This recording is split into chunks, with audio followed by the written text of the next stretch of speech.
Hello, I'm making my favourite cupcakes today, my own recipe, ThermoGourmand vanilla cupcakes.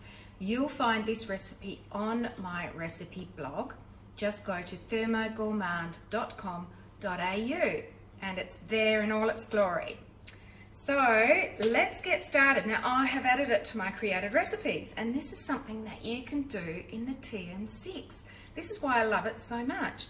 I can add all my old favourite recipes that I used to make in my beautiful KitchenAid that I ended up selling because it sat on the floor for 2 years, and I can put them onto my machine, onto my TM6 and go from there and follow along with guided cooking. It's unbelievable. So I'm going to the hamburger menu, okay, and my recipes up the top, the very top one. And created recipes is the one down from that. And you'll see I've got quite a few created recipes here. And we're scrolling to my cupcakes. Let's tap it. Oops, it's not. Yes, it is. Okay, and start cooking. And it tells me I'm going to enjoy my recipe. Preheat my oven, 160, between 160 and 170, it depends on your oven. Now I'm experimenting today because my top oven has broken and I'm using my bottom oven, which is a half oven. So I'm hoping that my cupcakes will still turn out and won't be too peaked because obviously they're going to be a little bit closer to the element. And that's something else to consider too. If you're making cupcakes, you need to make sure that they are going to be reasonably high in the oven. Not too high, but so that they'll get that top element. So actually, really middle, I think. I guess I normally use middle. Not too low is probably what I want to say. Don't put them too low in the oven. All right, so we've done that. And I've got my gorgeous cupcake tray from the mix shop. Rose gold. It is so heavy duty and it does not stick. I'm only putting these cases in because that's the way I always do, but probably you don't need to.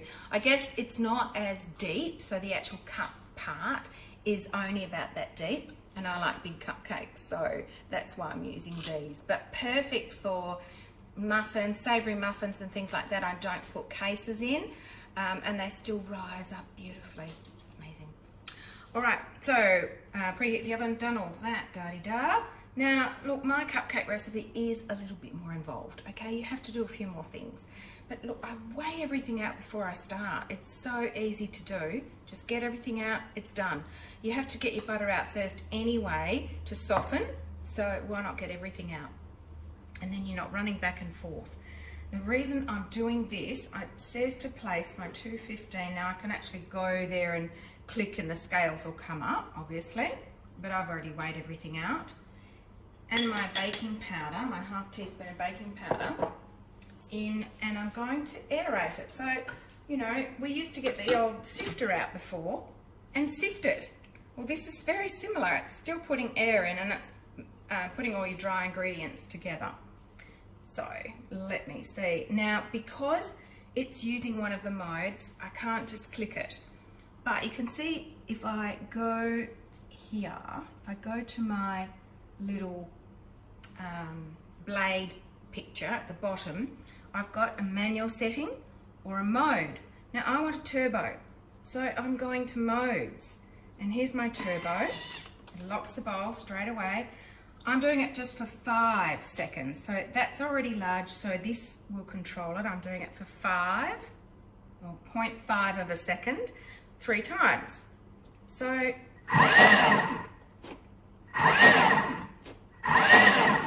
done. And remember, we have to go back to the manual setting for the blades to open again, or cross it out completely. All right, because that's a safety feature of turbo. Okay, there we go. Oh, my cup wasn't in properly. That's probably why it puffed out a little bit. All right, so we've got our self-raising flour and our baking powder all ready, and I'm just going to put it straight back into the bowl that I weighed it from. Take it out. Now, a little trick I use is my pastry brush. When you've got a flour or icing sugar or something like that in the machine and you need to get it all out, I use my pastry brush and just brush it and it all comes out. And it's also great for cleaning up your machine or your bench. So yeah, pastry brush. Okay, there we go. All out. Put that aside. That lid again. And now we go on to the next step. Set aside, I've done that. Don't wash the bowl, of course. But what we're doing is we're putting 100 grams of raw sugar. And that's, I only ever use raw sugar. I don't bother buying anything else. I do occasionally buy brown sugar, but you can make brown sugar simply by adding molasses to raw sugar. And I do have a recipe on my blog for that. 104, that doesn't matter. This hasn't got a lot of sugar in it anyway because I usually do a buttercream on top, which is quite sweet. So I don't like sweet cakes. My husband would love them, but I'm not letting him have them. So cross out of that, and we're going to mill it for 10 seconds, speed 8. And if you watch my, if you watch my video on my YouTube channel, ThermoGourmand, you'll see how to do the created recipes and to get your machine working so that these automatically come up. So this is going to be noisy for 10 seconds.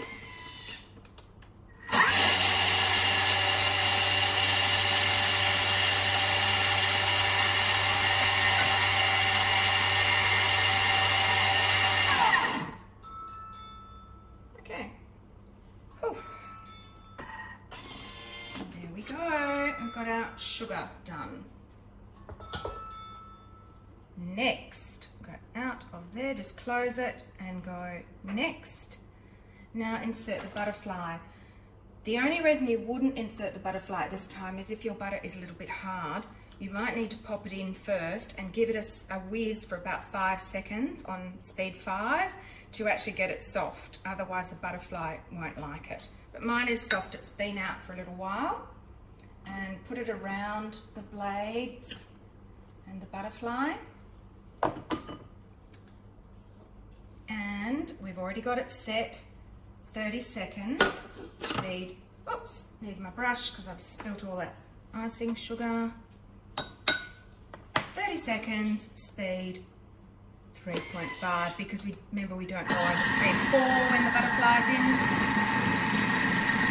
If you feel that it is struggling, take the butterfly out and again 5 seconds speed 5.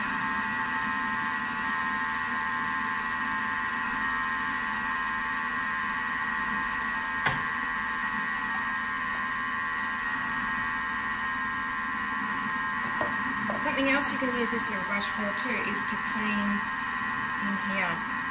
And if you're having trouble with your dial, just get a cloth and just scissor. Turn your machine off and scissor with the cloth and you'll see a few things might drop out. Alright, so now we've got it looking like this. So obviously we scrape down. I'm not sure if I've got that in the instructions. I don't, but that's okay. I think most people would realise you do scrape down. Okay, there we go. And what we're doing, we're now adding the eggs. And we're only adding them one at a time. 1 egg.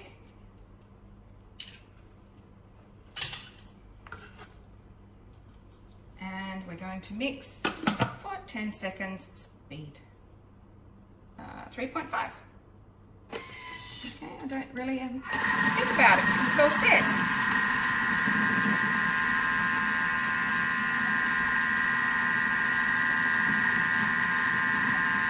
Okay, and this is going to loosen the butter and the sugar mixture again and really get it nice and creamy. And it's starting to look really nicely creamed, but we're not finished yet.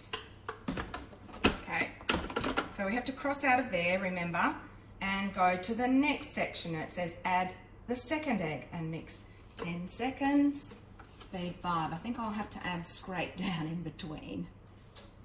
All right, so the second egg. And these are just your normal sized eggs. I think the regular, I think it, what is it, 700 gram pack? Yeah, so about 60 gram each. 10 seconds, 3.5.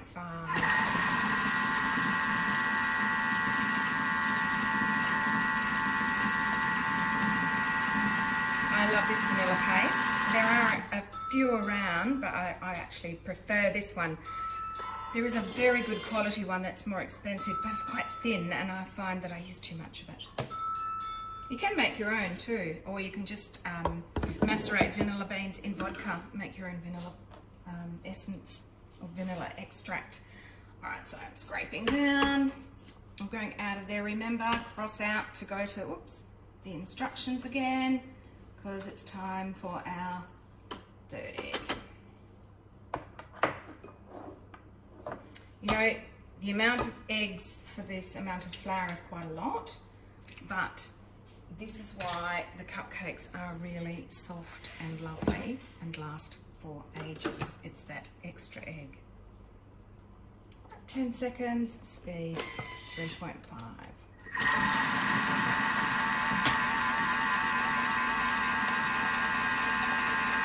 Why am I adding them separately? Right, if you added 3 eggs to that amount of butter, it will curdle. That's why we do it one at a time. Now, if you find it is curdling a little bit, you can always pop a tablespoon of flour in to stop that curdling. All right, I'll take it off. Yeah, it's good, actually. It's just beginning to look like it might curdle, but that's all right. It is okay. Right, nice and soft and fluffy, just the way we like it. Okay, and next we're going to cross out of there and we're going to the next section. My oven's making a weird noise. Gosh, I hope the bottom oven's going to work. Oh well. Alright, so now we're putting our buttermilk in. Now, real buttermilk, not the buttermilk that you get from making butter.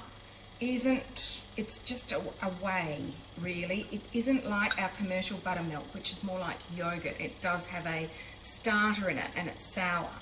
So what I do is I use normal milk and I add some vinegar, and you can see that's all curdly and funny. All right, whoops, don't tip it out. And that will react with the baking powder. Okay, the bicarb part of the baking powder will react with the acid in the vinegar in the pretend buttermilk. Okay, so 170 of buttermilk. Obviously, if I click that, the scales come up. It tells me what I have to put in.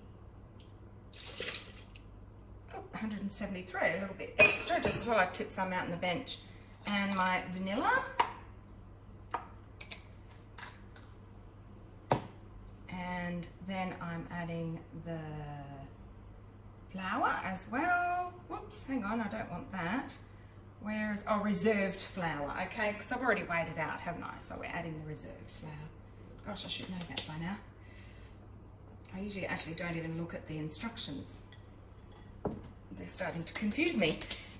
All right, and we're mixing for 30 seconds on speed 3.5. We've still got the butterfly in. I might like to start slowly so it doesn't up. Okay, there we go. Oh, it stopped making funny noises, so it must be all right. Just like that window.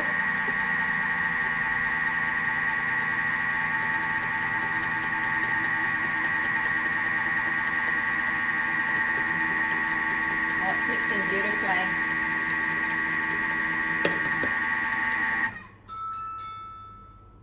Okay, the mode is done. Just show you, it looks like it's curdled, okay, and it's also developed a little bit of a oh, it's just sunk down, an air bubble. That's why it was wobbling a bit. It will get an air bubble at that speed. If you want to go to lower speed, do, but you know, I just chose 3.5 because it sort of made sense, because we're kind of mimicking a stand mixer here. Okay. And next, scraping down, and now 20 seconds, speed 3.5.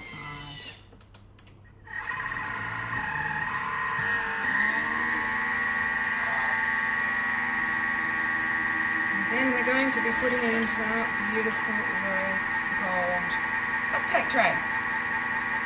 If you do choose to purchase any of the items from the mix shop, please put me down as your consultant if you don't have a consultant. I do get a little bit of commission, and I use that to purchase gifts for my customers. So I always give my customers a little goodie bag with a brush, the cheat sheet, a little brush for cleaning the arms, and one of the beautiful scourer brushes, scourer cloths that we have in the mix shop. So one of these. So all the cleaning gear that you need, plus the cheat sheet. So that just helps me to purchase those, that little bit of commission. Right, so there it is. Give it a bit of a whiz.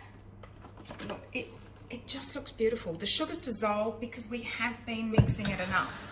And that's why I find with a lot of the cupcake recipes that don't use the butterfly, or any cake recipes, you don't actually get the sugar dissolving, and it needs to. All right, taking the butterfly out, and I'm just gently tap against the sides of the bowl to get as much off as possible. And then a little scrape down. But if you've got children, they may like to lick the butterfly, just like we used to lick the beaters when we had mixers. Something I don't need anymore, along with a number of other things that you don't need when you have a Thermomix. Okay, oh, that's delicious. Yum, yum. Look, that's beautiful. Okay, I'm going to pop that into my cupcake papers and bake for about, I think it's 18 minutes or so. I generally do mine, and I'll show you at the end what they look like. Okay, thank you for watching and enjoy.